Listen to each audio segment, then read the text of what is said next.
Okay, I'll do Luke first. I thought you were in between. We were going to have a joint jurisdiction committee meeting, but I don't think we are.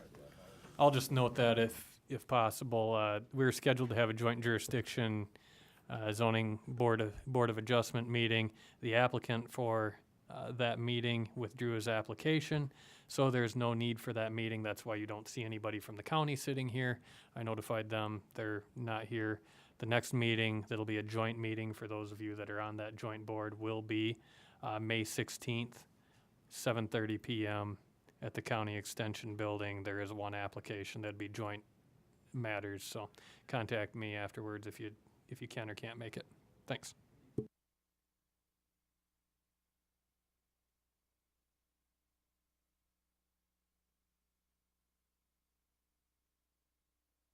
All right, Jill, you ready? Yes. I'd like to call to order the Watertown Board of Adjustment meeting for Thursday, May 16th, 2016. Roll call, please. Hanson, Here. Stein, Here. Schreiber, Here. Dolly, Here. Stonebarger, Here. Arnold, Here. Albertson, McGuire, and Johnson are absent. Thank you. The first item on the agenda is the approval of the April 21st, 2016 minutes. Could I get a motion and a second? Motion by Mr. Stein, second by Mr. Stonebarger. All in favor say aye. Aye. Opposed? Motion carries. Next item on the agenda is the applicant for Mike Lawrence for Harry's Haircuts and Hot Towels LLC, permit number 16676, is asking for conditional use for the sale and serving consumption of alcoholic beverages and the operation of video lottery machines in a C1 community commercial district. Applicant Mike Lawrence for Harry's Haircuts and Hot Towels seeks approval to continue the sale, serving, and consumption of alcoholic beverages at this property located in the C1 Community Commercial District pursuant to bar or tavern and contingent upon compliance with specific rules governing individual conditional uses, including but not limited to 21 Ordinance Section 21-0202 2B6A through H, and any other conditions this board deems necessary. That is part one of this application. Part two is that he also seeks approval for the operation of video lottery machines at this property pursuant to the ordinance 21-2403-21, casino or gambling establishment, and also contingent with the same requirements. Staff findings. Bar or tavern and casino or gambling establishment are listed conditional uses for the C1 Community Commercial District for 21-2403-4 and 21-2403-21, and so therefore they may be considered by this board. This property consists of two circa 1904 buildings totaling 14,550 square feet, 4,850 square feet of main level commercial uses, 4,850 square feet of second level residential units, and 4,850 square feet of basement, approximately one third of which is finished. All have access via an outside stairway located in the alley. Floor plans showing the number and layout of video lottery machines were not submitted. The following rules, requirements, and standards of the ordinance are to be considered for approval. 21-0202 2B6A through H is concerning ingress and egress to the property, refuse and service areas, utilities, signage, exterior lighting, etc. 21-0102 is location. The C1 Community Commercial District is exempt from this restriction. That is the restriction on being so close to boys and girls clubs, schools, etc. Chapter 2163 is off-street parking and loading requirements. Again, the C1 district is exempt from the off-street parking requirements. Chapter 2165 is outside storage and display requirements for specific uses. Again, the application did not indicate display in the written application or the site plan. Chapter 2173, landscape and lighting standards. This portion of the C1 district is exempt from these requirements also. And Chapter 2180, signs and outdoor advertising. Signage was not addressed, but you could ask questions regarding the same. This board must determine if satisfactory provision and arrangement has been made concerning all of these items and for each use to be operated at this location. For bar or tavern, casino or gambling establishment, and you may take these in separate motions if preferred. Thank you. So you want us to vote on part one and part two. Part one is the alcoholic beverage consumption, And part 2 is the video lottery. Yes. Alcoholic beverage consumption, is it beer, wine, or alcoholic beverage? Does it differentiate between that and this part of the ordinance? For this board's approval, no, it's Okay. just about the location. Thank you. I'll open the public hearing if anyone's here to speak on behalf or against the conditional use. Joe, I have a question. There's a limited number of casino licenses that go along with beer and wine licenses. Is this over that, or did he acquire this from another source, or? I do not know what that number is, and if Mike is here, he could speak to that maybe. I'm not 100% sure there's a number of video lottery and beer and wine. There is a number of liquor licenses, but not beer. There's a number of Beer, wine? beer, wine, or video lottery. But not beer, wine. Yep, and I did acquire it from someone. So it's So we're an with it. existing one. So we're within inside the city limit of that number. And then beer, wine, the city council approves that and gives that to them, but the liquor is highly limited. It's casinos that are limited. Yep, okay. Thank you. Any questions for Mike? Mike, I got another question. Yes, sir. On your first application, which was in February, it says number of other packaged liquor licenses or another on-sale liquor licenses held is 0. And on the second one, which is 4416, another number of on-sale liquor license held is still 0. If you've already got one. We don't have a and you're liquor planning- license. We're not serving liquor. Beer and malt beverage is not considered liquor. Correct. Okay. Because your license is beer and malt beverage, Beer wine and malt coolers, beverages. beer. Yep. that- A of that liquor sort. license would be what, like Sparky's or Shooters or somebody that serves hard alcohol has. Okay, thank you. And Jill, you said he's not, because he's in the C1, he's not subject to the 300-foot rule between churches and of that sort. Right, yep, the C1 district is exempt from that regulation. And part of the reason, I'll give you some of the backstory that we're here today. When I went to purchase this building, it had a malt beverage license attached with it, is what we're going for today. I came up here and saw the mayor in Stanton, and because I didn't know anything about malt beverages at that time, I've never been down this road before. So I went to them and I said, you know, this building has a malt beverage license. If I purchase it and don't purchase the malt beverage license from these people, am I able to buy one once I get there? And they said, as long as 1 year hasn't passed from the time that the last renewal of the malt beverage has went through and the time that you go for it, the building still falls under that malt beverage, so it wouldn't have to come in front of this board. Well, when I came up here after I purchased the building, I did that before I purchased the building. I purchased the building to come up and get my malt beverage license, and Jill did a backstory. This has had a malt beverage for 20 years. It's never been approved as a site for a malt beverage. Oops. Oops. But presently, you're serving alcohol there now. Correct. I have a malt beverage. I purchased it through there. Like I said, when I talked to Stanton and I talked to the mayor, they said, you know, hey, we told you you're good to go, you know. So I purchased the building. I put my bar in place. I got everything ready, you know, applied for the malt beverage, came down to it, got up to Jill's desk, and Jill's like, hey, this site does not. And at that time I said, Jill, are there any other ones? Well, there's a long list of them that serve beer that are not approved sites. One that comes to mind is when Compesca Lodge moved from one building to another, we found out that they've never been approved to have alcohol on the site, and it's just kind of old school housekeeping. What we do is we actually look at the lot that's there, and once it's approved there, we say, is this the right place? Is it an okay place to have beer, wine, video lottery, alcohol, what it may be, and we approve it for that lot, and then it kind of transfers with ownership. There's still a conditional use. They have to meet the conditions. One of the questions I had, how do we do it on the outside consumption of it, on the sidewalk? We have one part of town that people can put tables outside.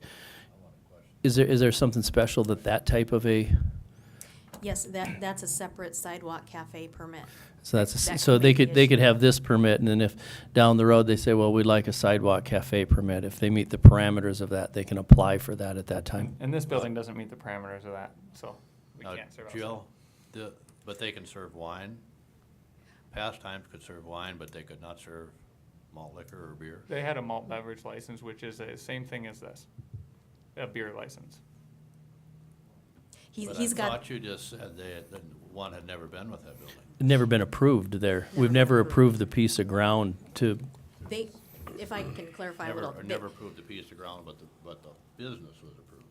Is that what you're saying? No, okay, 'Cause I when, know past the times- city probably had approved them to have a beer and wine, but nobody had ever gone through the steps to to verify that that property was it had been approved for the consumption of it. We gave it to the business, the city did, but nobody did the background check to see if we'd ever zoned it for that. yes, there's two steps to serving alcoholic beverages, and the casino also. One is that this board approves the site, that the site is okay for these kind of things, according to the neighborhood and to all of these regulations we just went through. And number two is the license is approved by the city council for the specific license for which kind of liquor, malt Yep. beverage, video And lottery. the city council has already approved my license, but the piece of ground has never been blessed by this board. Yes. Shouldn't that be a prerequisite before it goes to city council, that it comes to here and the site gets approved before you issue a license? Yes, it should be. This- Sometimes I think I'd rather make sure the guy's morally good before they waste our time, but. The past times, I think, we keep saying about 20 years they've been serving there. I don't know who dropped the ball, but, somewhere along the line, it just didn't go through this approval. What we're trying to do is prevent this from happening the next time we sell. I mean, we could have just did what everyone else does. Like I said, there's a long list of bars. I'm not gonna point any fingers or point any names of bars in town that are on property that is not blessed by this board, but there's a long list of them. I wanna make sure that if I go to sell this to the next guy, that he doesn't run into this same thing. So, like I said, it is a little bit of housekeeping. I was insured before I purchased the building that this would be a license that would, because it was at there and it had a license before, this ground should have been blessed. Well, come to find out after I purchased the building and came up to get the license that the ground has never been blessed by this board. Sounds good. Any other questions for Mike? With that, I'll close the public hearing, ask for a motion in a second, and we're gonna go on part one. She'd Go like ahead. to talk. Oh, go ahead if you, I'll leave the public hearing open. Hi, my name is Mary Goldetti, and I manage the high-rise building, which is adjacent to this building. The high-rise, most of you probably know, is a 60-unit elderly complex. When Pastimes was next door, they closed at 4 o'clock in the afternoon. We didn't have any noise issues at night. Summer is just around the corner, and I've already had a couple tenants come in and complain to me about people hanging out on the sidewalk in front after they've left. They might just be standing out there visiting. But the noise obviously travels upstairs to their apartments as they've opened their windows. It's nice enough now. I don't want to hurt Mike's business or anything like that, and I've talked to him about it a little bit. I was over there today just wanting to know for sure what he was going to do, what his plans are. But I am concerned because of the 60-unit elderly complex next door to him, of what might the future bring as far as noise levels, litter control, that type of thing. Thank you. The one thing I'd let Mike know too, this is a conditional use. The most important thing with a conditional use is it's by conditions, that you meet the conditions of the use. If at any time we feel as a board that the conditions aren't being met, we can revoke that conditional use. We have one that was brought before us last week that they want us to take a look at about revoking the conditions of a use. So that's one thing that's real important, that we'll take a look at it as to how it fits. But as the business owner also, a person has to make sure you try to conform with those neighborhood and make sure that the litter's there, the noise is there. I'd highly recommend you do that. We want your business to be viable and good, and make sure you're in that C1 commercial district. There's no setbacks. It's a zero setback on all that. So it's kind of one of those where everybody has to try to work together. And we aren't a late night bar. Well, I guess we're not a later night bar. We close at midnight. We have a beer only crowd, and we like that beer only crowd. Last Saturday we were out of there by like 11:15. So once people eat, they want to go have that mixed drink and they head down the road. I'd say just be very conscientious of your neighbors and try to work well together, because if it does become a problem and comes back before us, we're forced to act on it. So. Yeah, All right. I agree 100%. And when I left today, there was 3 of her residents in the bar. So they And keep them out of the bar. one of No them driving. One of them had a little electric wheelchair, and I said, only 2, sir, you gotta drive home, so. Mike, the question, were those hours extended recently? Because didn't you tell me initially you were open till 10 o'clock at night? On the weeknights, Thursdays and Fridays and Saturdays, we stay open till midnight. Oh, okay. Yep. On the weekdays, it's 10 o'clock. Weekdays, we're out of there probably most nights by 9. So, I mean, people eat Okay. and are on their way. Okay. So, Mike, Yes, sir. this is an application for Harry's Haircut and Hot Towels, so both of those businesses are operated It's one under business. the one name? Yep. Okay, and are you intent on putting them in the haircut area or the bar area or what? As far as the video lottery. Yeah, video water machines. I'm not sure where we'll put them. I know that's why I asked for the entire building. We're still growing and learning at this time. I like the family friendly of the haircut place. If the haircut place gets smaller or we have to add some more space for the other side, then we'll adapt at that time. I mean, we've been overwhelmed by support from the community. We have our waiting lists on Friday and Saturday both nights. We might have to figure out some way to get some more tables in there. Okay. Joe, how many machines did they get under a video lottery license? Do you know? That again is done by license. I could ask Wade to come in here and answer 10. that question. There's 10? 10 per license. Okay. Up to 10. Okay, any other questions? Any other one to speak on behalf or against? I'll close the public hearing and ask for a motion and a second for discussion. Motion by Mr. Stein, second by Mr. Dolly. Any other discussion? Any questions for Mike? Seeing none, we'll vote. All in favor, say aye. Opposed? Motion carries. Thank you. Item number 3, the applicant Catherine Benda, permit number 16678, seeking a variance relief in regard to the property located at 1824 8th Street Northeast in regard to the construction of a non-conforming deck. Application was submitted by Catherine Benda requesting to construct a non-conforming 120 square foot deck, that would be 10 by 12, onto a compliant single-family dwelling located in the PUD or Planned Unit Development District.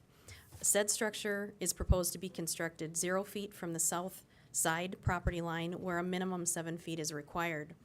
Application was denied based on the following ordinance regulations: 210302 prohibiting the design and creation of non-conforming structures, 211001 height and placement regulations, 21601 all required yard setbacks shall be open unoccupied space, and 21602 no adjacent open space shall be used to satisfy any yard setback required for any other structure, and no yard setback shall be reduced in dimension below the minimum requirements set for the district in which such yard is located.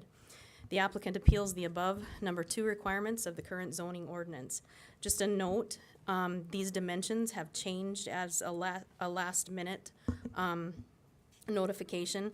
The applicant, instead of the 10 by 12, she actually wants to do a 10 by 18 or 180 square foot deck for the new deck, which will be larger than the 10 by 12, 120 square feet. Staff finds that legally, by permit, there exists a fully compliant primary structure, the single-family dwelling with attached garage, on this PUD zoned lot. The existing unlawful 10 by 12 south deck was constructed without permit or code inspections and non-compliant with ordinance regulations. Per 211001J, decks shall observe the same setbacks as primary structures. Steps necessary for access to a building are obstructions that shall be permitted in all yards per ordinance, and an ADA-compliant 5x5 platform may be required where said stairs are the only entrance to the dwelling, regardless of setback requirements. However, this single-family dwelling has a main entrance on the front west side. Only one access to a single-family dwelling is required by code. This parcel lacks standard boulevard requirements, boulevard trees. If application is endorsed, this board may consider fulfillment of any or all of those requirements in conjunction with any structural improvements authorized by building permit. It does have trees. On the boulevard or on private property? On the okay. Thank you, Jill. With that, I'll open the public hearing if anyone's here to speak on behalf or against the variance. Jill, you said it does have a boulevard tree now? Actually, she says it does, yeah. All right. This must be an old picture. It's very old. I have a question. Where that, I can see where the deck is. Is there a sliding glass door that goes out to it? Yes, So it was built with the assumption you'd put a When deck there, I would assume. Right, it's high up, it's one of the split houses, so you have to have a deck on it. I purchased the house, I had the survey, did all the paperwork that was required in the purchase. At no time did that come up as far as the deck being over the property line, over the variance requirements. So I did everything right, and now I don't want to make it intrude on my neighbor's yard anymore. I just want to lengthen it across the house, keep the north to south, the width, thank you, the same. And so that's where I am right now. And it looks like it's right on the lot line. And apparently whoever owned the house previously did not obtain the required paperwork, and I had no idea. Would it be your intention to add on to the existing deck or take that deck down entirely? It needs to go down, because actually it's dangerous. It's sinking into the ground, and so it's not stable. It was not done properly, obviously, because they didn't get a building permit. So I hesitate to even have a large group of people on the deck. It's that bad. Well, it doesn't look very structurally sound, I'll tell you. No, it's not. It was built on the QT. When I looked at, the one thing I looked at was, it's abutting the neighbor's yard, but it looks like it's their garage is on that side of the house. It's not a It's their house. garage, It's yeah. not a kitchen window. No. And there is a sliding glass door there. So when that house was built, it was designed to have a deck on that side, even though there was only 3 feet of legal room for the deck to be. Yeah, it looks like there's more mistakes than one built when they put that thing together. Any other questions for her? Kathy, you just want to make it longer. Right. You're going to keep the same width as where it currently is. Have you talked to your neighbors? Talked Have to my they said neighbors, anything? they have no problem. Yeah. They were surprised Yeah. at that there was That- even a question. yeah. They don't care. Jill, I have a question for you that's unrelated to this deck. You said when you were discussing it, that only one entrance in a single-family dwelling is required by our ordinances? Correct.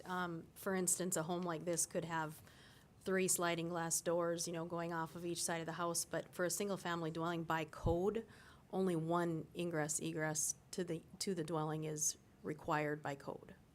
How does- So, If I could ask the Yes. fire people to come up and, Chip, how would you let that happen? yes. You know, I can't do everything. Chip with the fire department, what they're referring to and what you're referring to, John, is the egress, and then the windows they have to be emergency escape windows. So that's, they need one common way, one door to get in and out. Because that terminology gets mixed up, emergency escape, egress door, egress window. So you can have one door as long as you have an egress window. Yes, and by code, every bedroom has to have an egress window. So, terminology, emergency escape window. Right. So, Okay, I was wondering about the single. And the extension on this deck was 6 more feet, correct? She wanted it to add 6 feet to it. yes, from 12 to 18. And it's on the lot line just like the rest of it, so it's not encroaching any more than it already is, which you can't encroach any more than it already is. Anyone else for the open? With that, I'll close the open, ask for motion in a second for discussion. Motion by Mr. Stein, second by Mr. Hanson. Any other discussion? I got a question. You got a non-compliant deck already, and I can see where maybe we're kind of stuck with that because it's a sliding door, and it's up above the ground level. But are we compounding our errors by allowing that deck to be expanded? Well, perhaps, but in my view, this is one of those instances where I can see your point, John, as far as compounding the problem, but the fact of the matter is that the deck that's there now needs to be replaced. You can't exit the house without a deck, and the deck that will be replacing it will be an upgrade, to the home and to the community and to the neighborhood. So in that regard, I would support it. I can see where the deck needs to be replaced, and I wouldn't complain about that, but I don't think expanding the size of a non-compliant deck would be prudent.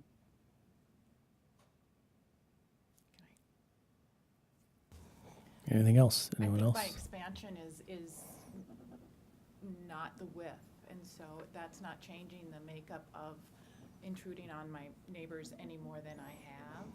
And in all fairness, I mean, I could be like Mike and throw people, because my neighbors are non-compliant with their concrete pad.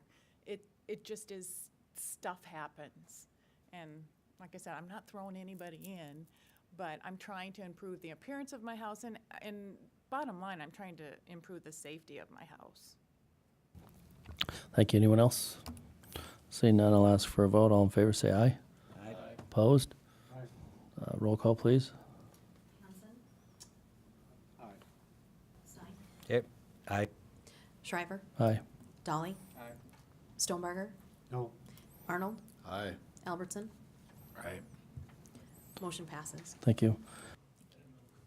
Item number 4, Shirley Ness, Howard Boos, and Laverne Daly, permit number 16677, is seeking the variance relief from the requirements of the ordinance appealing Title 21 in regard to the property at 1907 4th Avenue Southwest with the construction of a detached structure in an R3 district. Application was submitted by Shirley Ness and Howard Buse requesting to construct a non-conforming 840 square foot, 28 by 30 garage. Said structure proposed to be constructed 8 feet from the primary structure, which creates an attached garage on a 7,500 square foot lot where there is currently an existing attached garage that is physically attached to the primary structure, and where only one attached garage is allowed, and 3.6 feet from the rear north property line where a minimum 25 feet is required for attached garages. Application was denied based on the following ordinance regulations: 210302 prohibiting the design and creation of nonconforming structures, 211001 and/or 211002 height and placement regulations, 21601 all required yard setbacks shall be open unoccupied space, 21602 no adjacent open space shall be used to satisfy any other yard setback for any other structure, and no yard shall be reduced in dimension below the minimum requirement set for that district. Applicant appeals the above requirements. Staff finds that currently this is a fully compliant R3 zoned lot and primary structure, single-family dwelling with attached garage, except for the non-conforming 54 square foot enclosed porch entry and 84 square foot deck on the east side that were constructed unlawfully without permits. Due to the proposed size and placement of the proposed garage, it becomes the second attached garage on the property. Note, as an attached accessory structure, the proposed garage, as an unattached accessory structure, the proposed garage would also conflict with ordinance regulations, as it would also not meet the minimum 9-foot accessory structure required rear yard or setback, and would also not comply with the rear yard percentage, which is 30%, and it would occupy 35%. The applicant has reasonable use of this 7,500 square foot parcel, but reasons that the adjacent public right-of-way alley is justifiably utilized to satisfy their structure's setback requirements, which is prohibited by 21602, which states, again, no open space required by this ordinance for any building structure or use shall be used to satisfy any yard, open space, lot area required for any other building structure or use. This parcel lacks standard boulevard and infrastructure requirements. If the application is endorsed, this board may consider fulfillment of any or all of those requirements in conjunction with any structural improvements authorized by building permit. Thank you, Jill. Will you pull up the drawing? Now, this abuts an alley, but there's only homes on one side of the alley. I believe the stadium is on the other side of the alley. Does that sound right? Or Foundation, or Cook Complex. Cook Complex is on the other side. What my question is, Jill, this is a detached garage, but it's really not a detached garage. It's an attached garage because it's closer than 10 feet from the house, so it's detached, but it's really attached. Radio got that? So what happens is, because it's within 10 feet of the house, we have to go by the ordinance of an attached garage, although it's really detached. let's pretend it's detached. If it was detached and the doors are coming from that side, how far does it have to be from its rear lot line? 9 feet. And so it's really 3.5 feet instead of 9 feet but because we consider it attached, it's gotta be 25 feet. It has the same setback as the house would have. So in this case, it's, just to tell you what it looks like a detached garage, but it's really an attached garage, so it's not blowing the setbacks as bad as you think. Follow me on that? I do. Do you have a,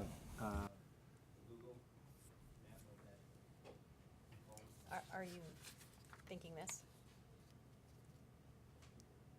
It will be right back here. so then it would be actually, what about that building that's already there then? They would be removed. Okay, and then with respect to the property to what is to the west of it, this new proposed garage would actually not be as close to the alley as that building right there, Right, correct? That's correct. They would come in from the, I'm Jim Smith from Roby Realtors, and I'm representing Charlie and Howard. They would come in from that side, and they would actually enter the doors from the west side on the proposed garage.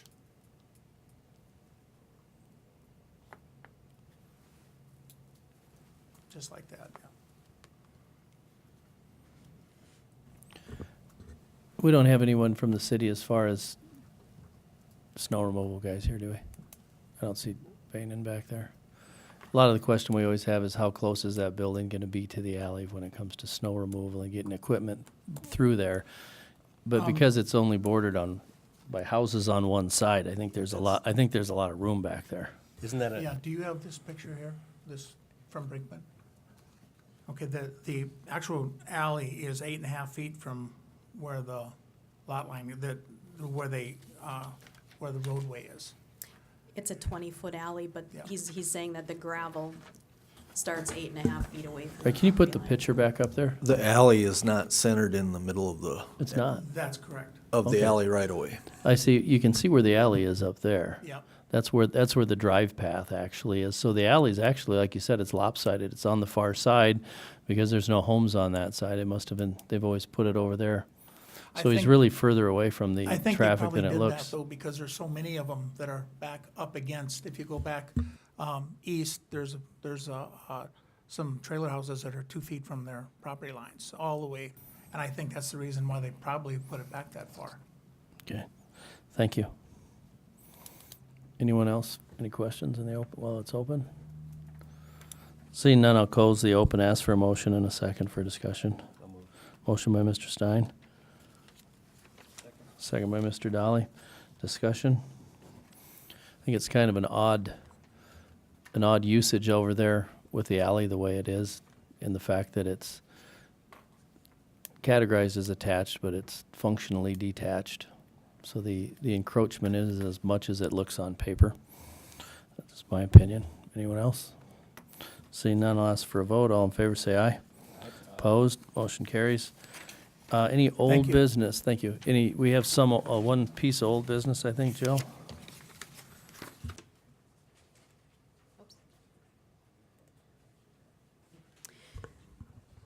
This board approved a variance for a single-family dwelling, side setbacks. I believe it was last year in 2015. And the applicant, this is Shannon Moe's house, lake home. Shannon and his wife would like to, they submitted to the board a site plan which showed specific placement of that house. And the board did grant a variance to that. Now they would like to take that house and move it some 20 or 30 feet closer to the lake.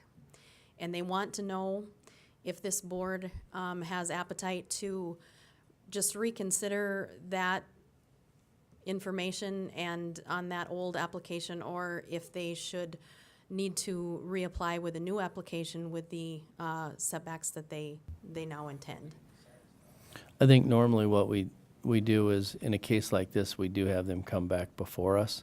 this particular case because it is at the lake, and the one thing we like to do is make sure line of sight is always important to us. So at that point, I think we're going to want to know exactly where those front lot lines are, how far he is from the lot line, because if he's ahead of the neighbors, they're going to have some concerns, and they deserve to know. And when we make a decision, if they're not here and they don't understand why we made it, it wouldn't look good to us. So we'll have them come back. That's my thought, you guys. Anything else, Jill? That's it. Can I get a motion to adjourn? Mr. Stein, second by Mr. Dolly. What do you guys got, tea times? All in favor, say aye. Opposed, motion.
You ready, Luke?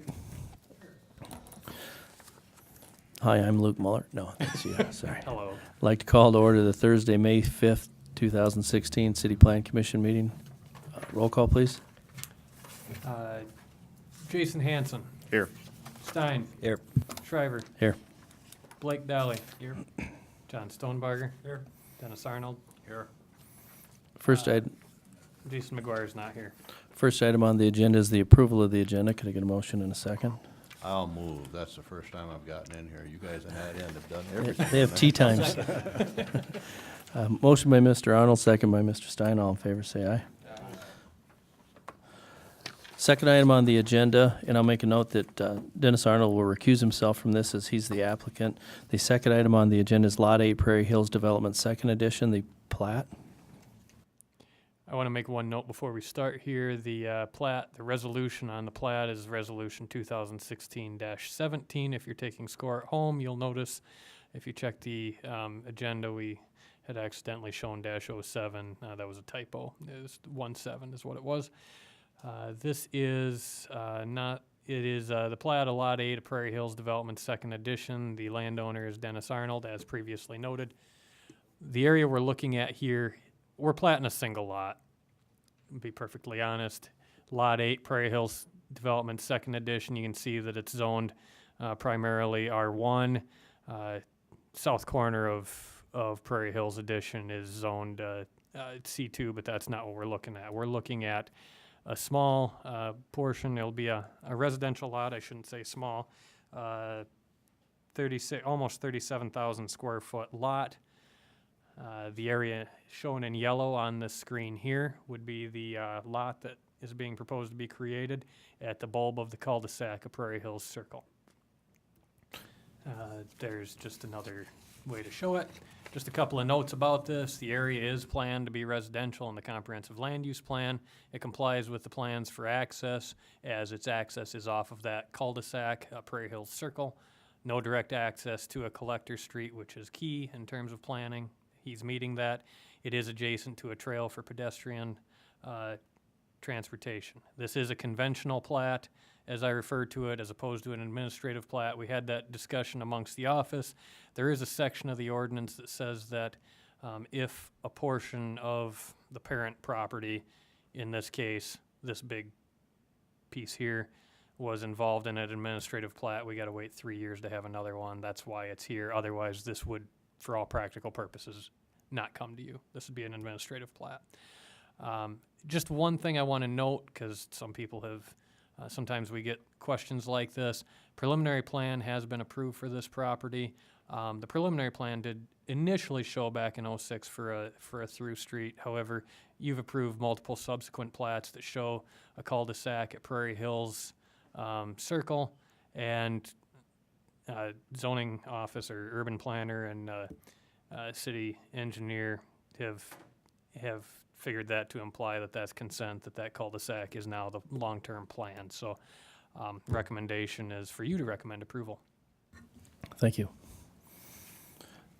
With that, I'll open the public hearing if anyone's here to speak on behalf or against the plat.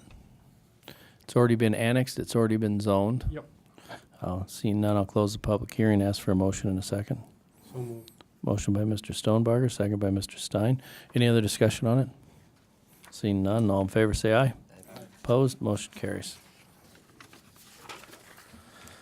Old new business? Just a couple of items of new business, if you'll take it. I'm not going to get into too much unless someone wants to, but 2 items that you'll see coming down the pike at you. A couple of things that have been brought up. One is an ordinance amendment which would allow certain recreational uses in industrial zones.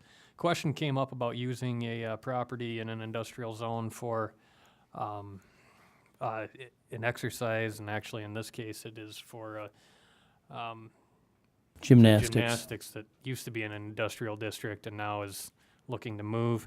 We've got multiple fitness type of uses in the industrial district. You see that in places where you need a large sidewall, large building to do that sort of thing. Frankly, they've been popping up in there, and realistically, it's not a listed use in the industrial district. So we need to account for that and get that listed. And one thing that's going to be taken into consideration is that we're not necessarily, unless you disagree, I don't think we necessarily want to be talking about things that have a ton of spectators and pulling a whole bunch in, more from the standpoint of the fitness and the wellness capacity, as opposed to something that's going to draw in a lot of spectators. And this one was due to those high sidewalls for the gymnast needs and pits and things. Were you're planning on putting an I-1 or I-2, or were you going to distinguish between the two? We listed an I-1, and because it carries forward from I-1 into I-2. Listed as a use, not as a conditional use? That'll be the question as it comes down. As of now, it'll take a little bit of staff discussion and then from you guys as a recommendation as we do that as a permitted use or a conditional use. Because right now, I go back to, I remember when we talked about cold storage units in the industrial zone, and Focus Watertown came in, and the industrial people said, well, we don't want that there. We have a certain look we want in certain industrial parks as they bring their clients in. And I think it probably is a good idea in a conditional use, because there's different types of industrial parks. There's retrofitted areas over by 4th Avenue, and then there's the brand new industrial parks you put that are designed for different types of businesses. Yeah, it's less of the idea on the conditional use, and that's kind of where I was going with it as well, is that it may not be a case of protecting the neighborhood from the use. The other way around, it may be a case of figuring out that it may not be the proper industrial park, and I honestly don't have anything off the top of my head that I would say is unsafe for X, Y, or Z, but. In this, the instance that brought this up is when the local business sold, and there's 300 or 400 young gymnasts around looking for a building to jump and tumble in. For this particular business, we'll go through this ordinance revision, but is there a way we can make it so they can progress toward the building they're looking at going in? Or do they have to wait for the ordinance change, and how long does that take? The ordinance change, and I haven't had a chance to speak directly with the property owner on this, without special meetings, the effective date of the ordinance would be the end of June. Second question is, we can't give a conditional use on something that's not listed as optional to have, doesn't have the option to have a conditional use. Correct, because if it's not listed use, it is a prohibited use by Yeah, ordinance. so right now, what they want to do is prohibited. They need to make some design changes to the building, and if they can probably do it on their own, if they went in there, it would be considered non-compliant. Mhm. But to make it perfect, you're talking the end of June, so it's 8 weeks, 6 to 8 weeks before it would be That's correct, and acceptable. I'll say that it's a little unfair for me to make too much conversation. I haven't had a chance to talk to the property owner about that as to what they're looking at, but, yeah, that's what the conversation was gonna be with them. Barring special meetings, you know, that's what it would wind up being. So Luke, there isn't any way we can give a conditional use on that right now? Not You on know, something that's not listed on the property. Honestly, for the program, because I've got a little insight into that, that program is going to be really hurt by, you know, they have a place, they're kicked out of this one, and I'm just looking at it from a kid's standpoint now, there'll be 125 or 150 kids that will really be hurt if we can't do some kind of a conditional use on that building. From a board standpoint, does anyone have any issues with this type of a facility in an I-1 zone by conditions? I would just so the applicant, this particular person could know what the temperature of the board was anyway.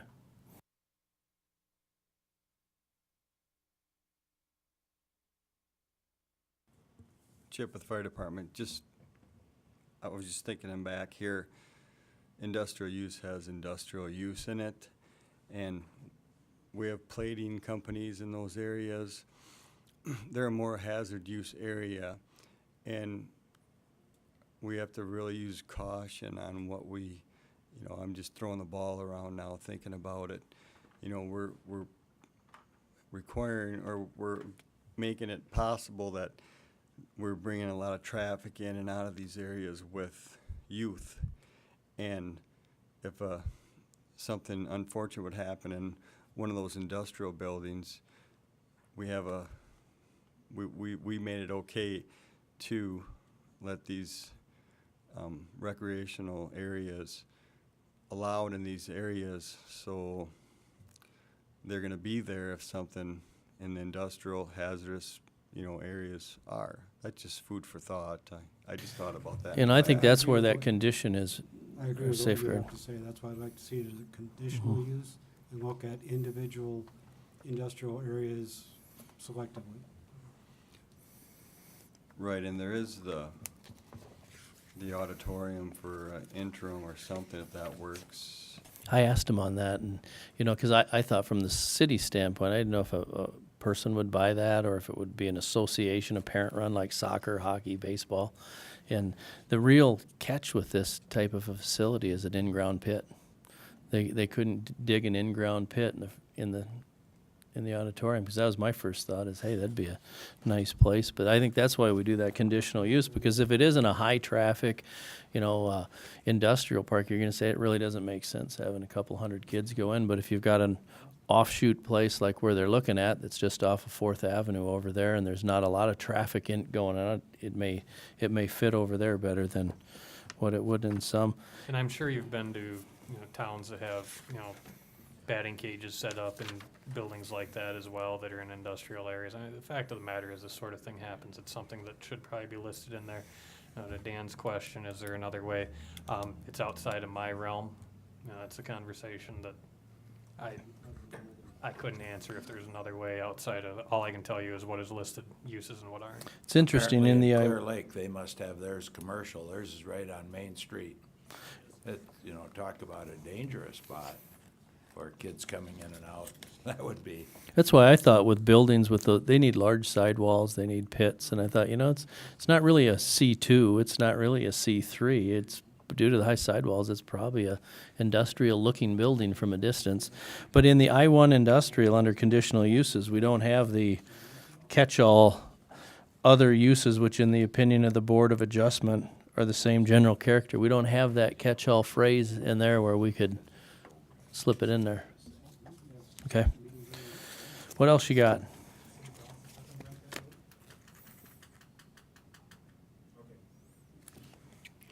The and that outlines the urgency, and that's why we talked about it just now, is to make sure that that's coming in fast. The other one is a conversation, something that was brought up to me, and I know was brought up during a variance hearing a while back. That was the possibility of allowing accessory structures with sidewalls exceeding with that which is listed already in the ordinance. because we got a maximum height of sidewalls on those. And that's one that we probably need to take the temperature of folks, but as I see it, that's probably a conditional use to allow them a little bit larger, and then you list specific conditions, perhaps building standards or siding materials, something like that, if that's what you want to do, so that you can specifically say if you check these boxes, you can have a higher sidewall. And again, that's something that was just brought up and kind of shooting from the hip. I can tell you that's probably not as I see it, as fast-tracked as the one ahead of it, but is that something you want us to jump on? The Or? question I had, we talked a little bit earlier about it, and I'm not, what we'd said is with the things that we were telling people you have to start storing everything inside, and now they're starting to tell us I can't get everything inside. So that's what brought it on. And as I talked with Dennis Arnold on it, I said, what can we do if people want to go to a higher sidewall? What can we do as a builder aesthetically so it looks pleasing? Because if you just build it as high and as boxy as you can, they look bad. And then when you stop and take a look and go, there's some lots that can put a 1,600-foot building on there. And that's a 60-foot building. That's a big, long sidewall that could be gymnasium-esque in a neighborhood. And so what my thought was is even on a 10-foot sidewall, because there was a couple buildings going up, and I asked Dennis to go take a look at them and go, if you wanted to design this so it looked aesthetically better but wasn't cost prohibitive to do it, could you do it? And he said, yeah, there's a lot of ways you can do it. So I'm not so sure. We don't even want to say if you go above a normal 8-foot sidewall, we might put some caveats in there that you need to do some things with the building so that it looks aesthetically pleasing to the neighborhood. Dennis? Yeah, and Pat and I had this conversation, and some of us did before the meeting started too. I think if you take let's say you've got a very simple ranch-style house with a 412 pitch on it, and you're gonna put up a garage that would maybe meet current standards with a 10-foot wall. In my mind, it doesn't matter whether that's a 20-foot or a 50-foot, but even under allowable standards, sometimes you can meet the code of the ordinance right now, and it still looks like a great big box, and it'll be higher than the existing house, and it just stands out in the neighborhood that none of your neighbors are gonna like. But you can take that same garage, and I think we need to look at wall length. I'm not talking height yet, I'm just talking the length of walls. If it's over X number of feet long, break it up a little bit, put a bump out in it. Put a 2-foot jog in it, anything. Even if it's attached or detached, I think the height needs to go along with the house.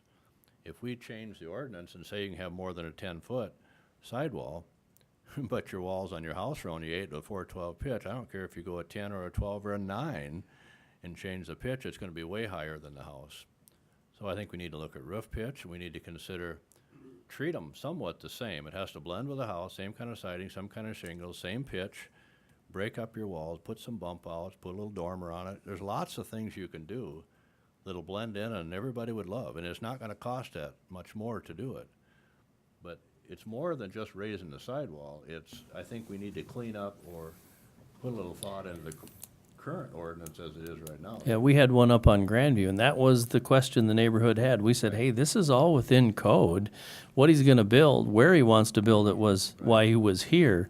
But as I've looked around town, I went, there are some big garages being built, and man, if it's in your backyard. Code, but the neighbors didn't like it, but they would like it. With just a few minor modifications, nobody would have complained about it. The challenge would be to formulate that in a code of some type.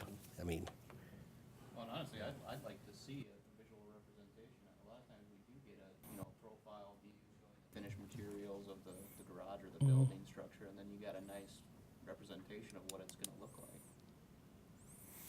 And I'd think if we could work with Dennis, he knows the building side better than any. And we don't want to make it cost prohibitive. We just want to say, hey, here's an idea. And many of these people, if they would have had that idea, it might be, what do you call that when you got a roof here and then you've got like a little hip roof, or, not a dormer, but, a roof. Well, a shed roof. Yeah, something like that. Or like you said, a build out, or where you bump it in or bump it out a little bit. There's one that you and I looked about, Pat, that's just it's a big garage and it meets all of our current ordinance, but when you look at the end of it, it's wide and it's really tall and it's just one great big block. box on the end of it where you could do, wouldn't take much at all, and you could dress that whole end up and look very nice. So I think there's a lot of things, Luke, that we need to consider when we write that. Review the one we have now, make some minor modifications, and then increase the sidewall height, definitely. I think as much as anything, that's probably gonna be tied into the length of the wall. Is the longer the wall I think length. that needs to be That's consideration. probably gonna be as much as anything, because if I've got a building that's gonna have to be big enough for several toys, that's probably where you're gonna see the longer wall lengths as well. Anyway, the moral is we'll have to talk about it. That seems to be the sticking point with most people when they come in, when a neighbor is doing something somewhat unconventional. You know, I think of just a house out at the lake that had a really long, tall, That was the two-story example I was wall. gonna use, yeah, and that had nobody liked that, but It's like 16 wide by and you 40 couldn't by have corrected that 40. problem completely, but if that wall would've had a jog or two in it, still it would look a whole lot different than it does today, finished. I think we'd want to do that because we are going to see more of these moving, especially on the bigger lots. Anything else? No executive session? Motion to adjourn? By Mr. Stein, second by Mr. Dolly. Sure. All in favor, say aye. Opposed, motion carries.